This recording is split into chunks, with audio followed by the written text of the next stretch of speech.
Alright guys, so I got an LG top loading washer.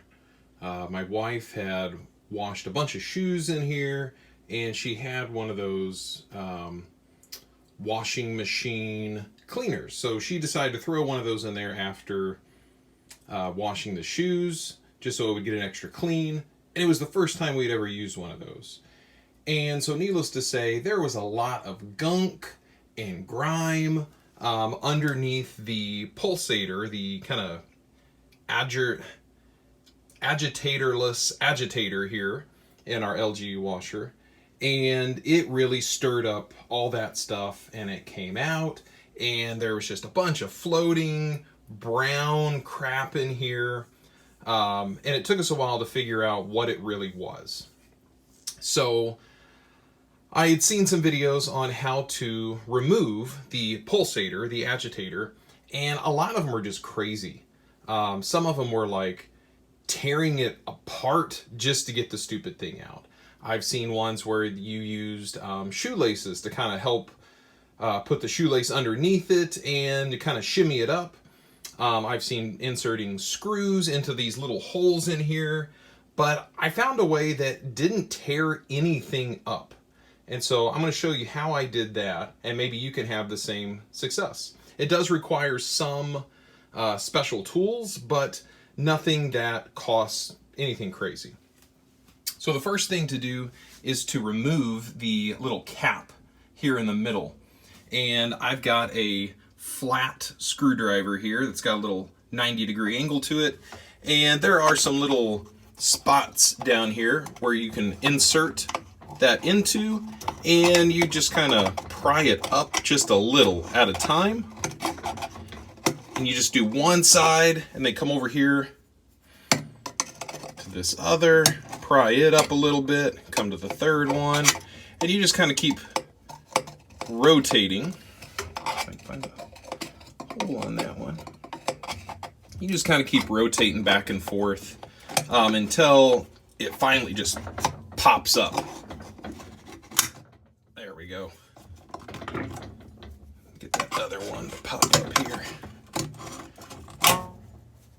You just want to be careful because you don't want to break this cap, but finally it'll pop off.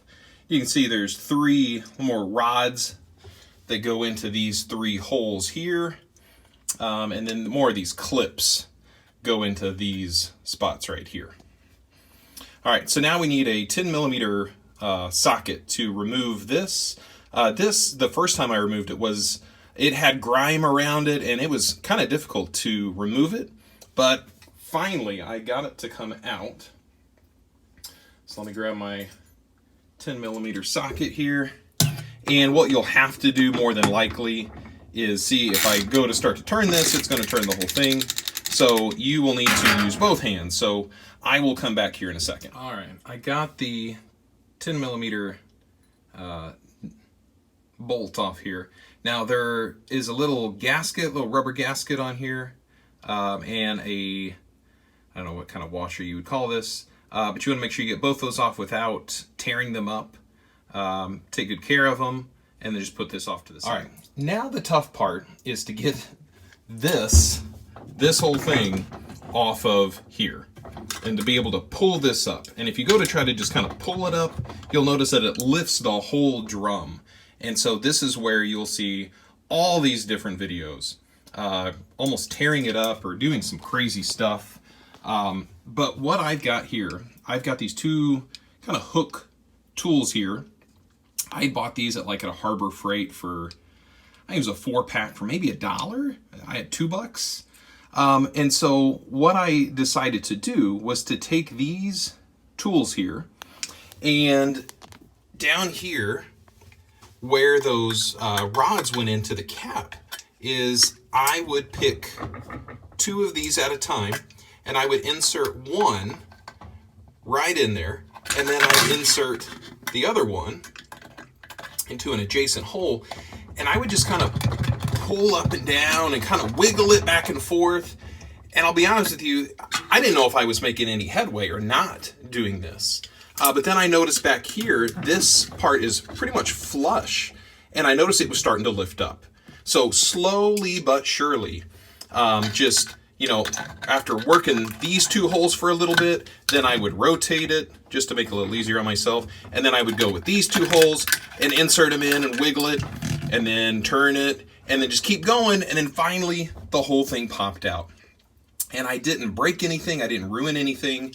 The one thing I will say you'll want to make sure that you do is whenever you insert these little hooks into here, you want to make sure that it's basically kind of perpendicular to the hole. You don't want it to kind of be off to the side, because then there's some metal edges down here that can kind of pull out, and then you got to sit there and kind of push them back in. I made the mistake of doing that, but thankfully I didn't break any of these metal holes right here.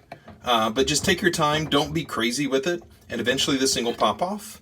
So let me do that real quick just so I can show you what the end result looks like. All right, since I had already removed it previously, this was very easy to come out this time. So eventually it just pops off. Now, underneath here, you can see ours looks very clean because I already took it off. My wife scrubbed on it with a toothbrush in the bathtub, and so that looks pretty good. Underneath, still looks pretty clean. I don't know where all our extra little gunk is coming from here, but I noticed down on here, this was pretty gunky right along in here. Underneath, you've got this plastic plate, I guess. It was pretty grimy, so I would take a washcloth, a wet washcloth, and just kind of stick it down in here, and then I'd run it along, and it would just kind of sweep around that whole thing. The little arms here, you can rub on those, maybe take like a brush, and then wipe everything out as best as you can. I mean, there's some space under here, which I'm assuming there's some more grime. You can see a little bit on my fingertip there. And so I'm guessing that's where the rest of our grime is at, is down underneath there. So my big recommendation would be use those washing machine cleaners regularly, unless the first time you use it, and we've had this washer for, I don't know, maybe 2 years now. And this was the first time we'd use one of those washing machine cleaners. And we had 2 years worth of gunk underneath there. And so I can't tell you how many loads of we've been using the tub clean option here on our LG top loader. Just empty loads. We've used some citric acid to help with the rinsing, to help break up some of that stuff, in addition to the washing machine cleaner. We use some of the Tide stuff, and then I found this at Walmart, this a Fresh brand. So we've been kind of going back and forth using those.